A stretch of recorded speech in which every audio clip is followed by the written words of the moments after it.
তিন ধরনের ঘরের মধ্যে যে কোনো সময় আল্লাহ পাক রব্বুল আলামিনের গজব নাজিল হতে পারে। এই তিন ধরনের ঘরকে আল্লাহ পাক রব্বুল আলামিন বড় অপছন্দ করে থাকেন।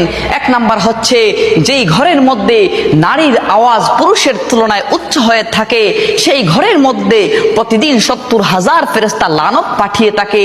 দ্বিতীয় নম্বর হচ্ছে যেই ঘরের মধ্যে অন্যের হকের মারা টাকা জমা থাকে আর সেই টাকা দিয়ে সংসার চলে, ওই ঘরের মধ্যে যে কোনো সময় আল্লাহ পাক রব্বুল আলামিনের গজব নাজিল হতে পারে।